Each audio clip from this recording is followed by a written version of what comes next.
Al acercarnos en espíritu al tema inagotable y glorioso de la cruz de nuestro Señor Jesucristo, llegamos al Gólgota, y allí contemplamos sujeto por los clavos en el madero, quieto y aparentemente inactivo, a quien incansablemente recorrió todos los caminos, buscó en todas las sendas la oveja descarriada, obró maravillas, prodigios y señales que el mundo nunca antes había contemplado. Por doquiera fue dejando la estela brillante de sus obras perfectas, gloriosas, junto a la fragancia de su doctrina.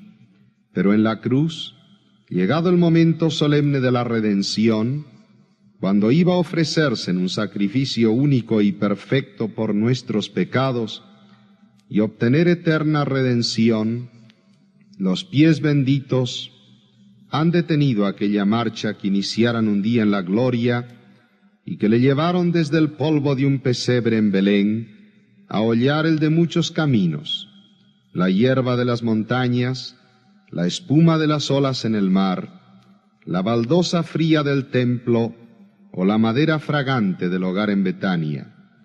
Ya no caminarían más buscando la oveja descarriada en los caminos del mundo.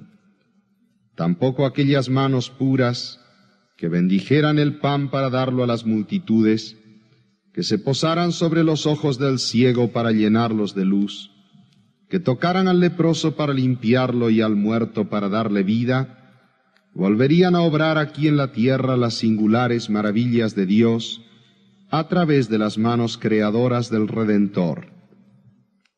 Aquellas sus rodillas que tanto se doblaran en la montaña o el huerto para interceder por los suyos, buscar el rostro de su Padre y renovar sus energías, volverían a postrarse en el polvo o el musgo de la montaña. Estaban allí adquiriendo la rigidez de la postura, cual columnas gloriosas del templo más maravilloso en que Dios habitara entre los hombres, el cuerpo de Jesucristo.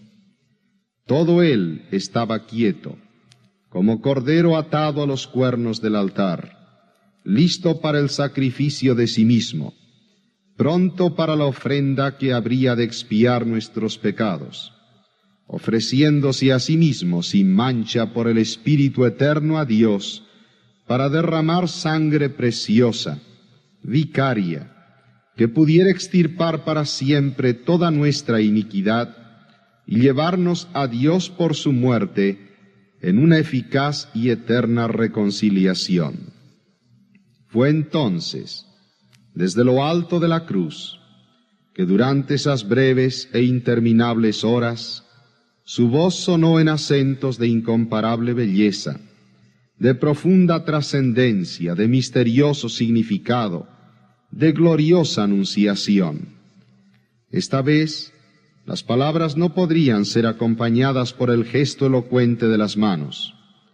Creo que los ojos del Señor sí cobraron vida celestial, y cada frase de la cruz no sólo es una ventana a través de la cual podemos asomarnos al alma de sus sufrimientos, es su propia alma, asomándose en medio de sufrimientos vicarios y misteriosos, para revelarnos toda la intensidad de su amor, toda la profundidad de su gracia, toda la extensión infinita de su misericordia.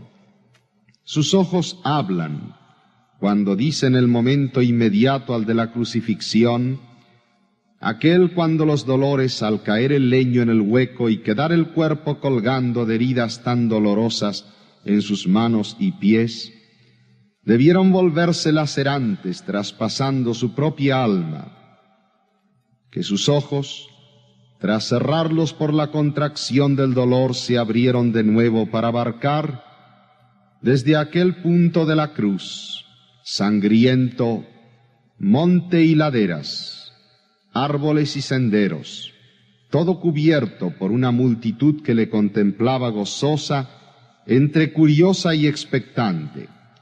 Cerca o lejos, allá donde miraron solo hallaron hostilidad, nada de amor, vergüenza o gratitud.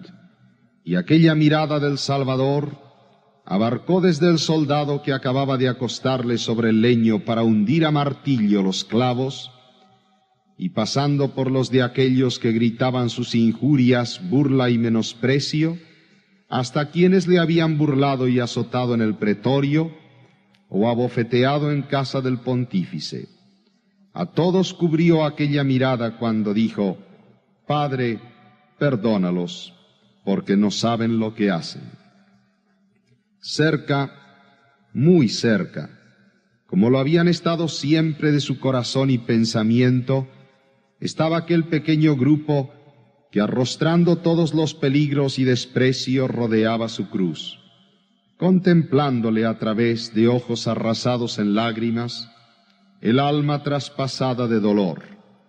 Allí estaban junto a la cruz de Jesús su madre, la hermana de su madre, María, mujer de Cleofas, María Magdalena y el discípulo que él amaba, Juan. Era el momento que sus labios se abrieron para expresar sus deseos en cuanto a su madre y al discípulo amado. Quería que desde aquel momento ella tuviera en él un hijo y él en ella una madre. Velando por el futuro de su madre, él, el árbitro del universo, el gobernante divino ejemplar, el rey indiscutido en sus órdenes y decretos, el solo sabio Dios, dispuso el futuro de aquellas dos vidas que tanto amara y cuidara, estableciendo desde ese instante una nueva relación al pie de la cruz. También aquí los ojos hablaron, y la mirada tierna, conmovida de Jesús abarcó mientras hablaba a la madre y al discípulo. Los ruidos típicos del Calvario iban en aumento. El rumor de la muchedumbre solo era alterado por algún grito aislado, el llanto de un niño o una mujer, las voces más cercanas de los soldados y los malhechores. Fue entonces que ante el ruego del ladrón arrepentido: Señor, acuérdate de mí cuando vinieres a tu reino, los labios, esta vez más resecos y exangües, se abrieron para responder en una forma tan maravillosa que, excediendo al ruego de aquella súplica, le abrieron al pobre pecador, en los umbrales de la muerte y la eternidad, la perspectiva maravillosa y sublime de una gloria sin par, con Cristo para siempre. Jesús habló y dijo: De cierto te digo que hoy estarás conmigo en el paraíso. Al oírle, el ladrón movió absorto cual si oyera música ultraterrena, voces angelicales nunca oídas, el rostro hacia Jesús, y sus ojos buscaron interrogantes, ansiosos, en los de Jesús la respuesta al ruego de su alma, y la hallaron. Aquellos ojos le miraban para infundirle firmeza y seguridad para siempre. Corroboraban todo cuanto habían dicho y prometido, y la mirada del ladrón debió adquirir un brillo singular antes de que la vidriara la muerte. Había captado el mensaje de la mirada de Jesús. Se produjo entonces un silencio impresionante, cual si la creación misma enmudeciera. El sol entró en una nube que fue transformándose en la oscuridad misma. Las cosas y los humanos fueron diluyéndose en aquella niebla oscura. Se borró el perfil de los montes y la cresta de los árboles. Comenzaron a brillar las estrellas. ¡Qué noche invadió la tierra! El frío se hizo más penetrante, invadiendo la carne desnuda del crucificado Hijo de Dios, y un silencio de muerte envolvió cual un sudario las cruces. Pasaron lentas las horas, cuando de pronto, ya casi a la hora de oración, la de nona, las 3 de la tarde, el grito electrizó la multitud, y sobrecogió al más indiferente. Era el desgarramiento del alma del Salvador, clamando en la frase céntrica de la cruz la expresión de su incomprensible desamparo, de su infinita soledad, llevando él solo la carga del pecado, recibiendo en su alma la espada acerada de la justicia divina, ocupando el lugar del pecador, y tratado cual si fuera el pecado mismo en su más repugnante representación. Se oyó la voz del Salvador clamar: Dios mío, ¿por qué me has desamparado? No hubo respuesta del cielo, ni eco en la tierra. Los ojos otra vez, la mirada del Salvador, rasgó dolorida, interrogante, las tinieblas procurando penetrar más allá, hallar una respuesta cerca del trono, en el mismo corazón del Padre. En vano aquellos ojos recorrieron las cumbres de la tierra y exploraron el sendero de las estrellas. Procuraron remontarse a la luz de la gloria, pero la mirada volvió a recorrer su cruz. Estaba sujeto a ella por puro amor, para dar allí su vida y redimir al pecador. La mirada entonces se dulcificó y adquirió ya un tono de sublime resignación y fortaleza que no la abandonaría más. Ya en el horizonte brillaba de nuevo la luz. Los rostros volvieron a recortarse como espectros de una noche inolvidable. La lengua volvió a articular sonidos.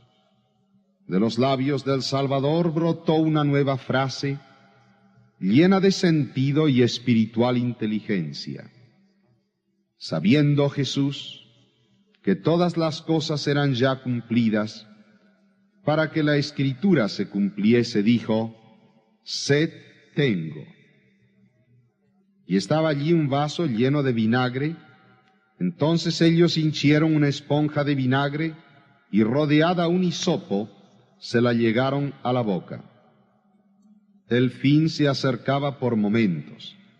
La claridad era más intensa y el sol se apresuraba a su ocaso. Otra vez la mirada de Jesús se volvió expresiva. Se dilató en la lejanía. Abarcó el pasado profético tan maravilloso de las Sagradas Escrituras, y su mente con claridad pudo registrar el cumplimiento exacto de todo cuanto había sido dicho de él. Su mirada recorrió satisfecha la ley, los profetas y los salmos. Todo se había cumplido. Quedaba aquella que revelaría a los siglos venideros una sed más intensa que la de su lengua reseca, pegada al paladar, la sed de su alma por nuestro afecto, gratitud y devoción.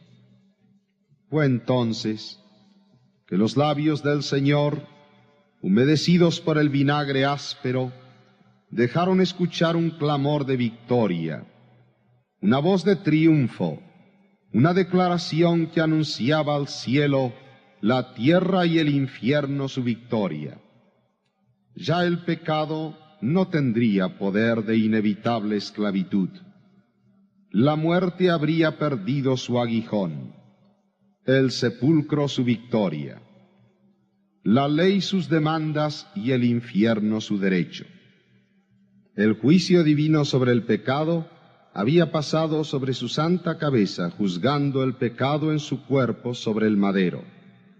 Había llegado al fin de su ministerio, pero también habían llegado a su fin y para siempre las sombras y símbolos de la ley, las ceremonias y los sacrificios que no podían quitar los pecados ni limpiar la conciencia, mucho menos reconciliarnos con Dios.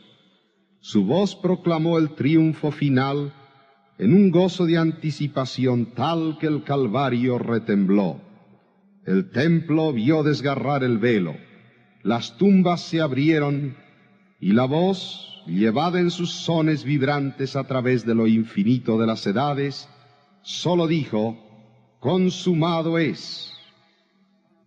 Sus ojos pudieron, con el brillo inigualable de la victoria, esta vez, ver al enemigo de las almas huyendo en desbandada, rotas sus armas, quebrantados sus grillos y cadenas, deshecho para siempre su tiránico poder. Llegó entonces el fin.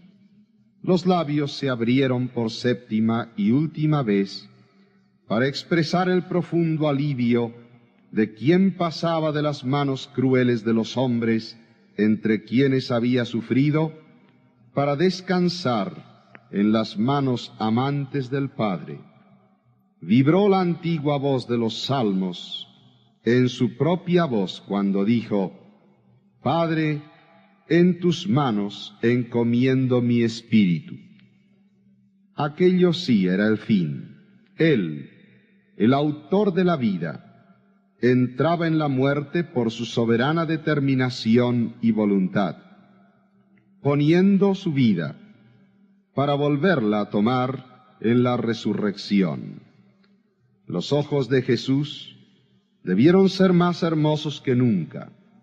La mirada dulcificada de la acritud, agonía y sufrimiento de aquellas horas lentas, dolorosas, humillantes.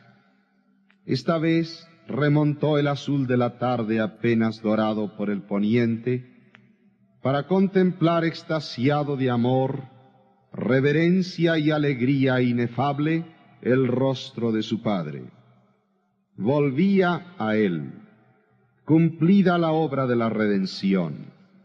Le había glorificado en la tierra, y ahora por su sangre derramada habría la completa y eterna reconciliación de todas las cosas. También aquella mirada, esos mismos ojos del Señor Jesús, se posan en ti en esta hora. No eludas la mirada.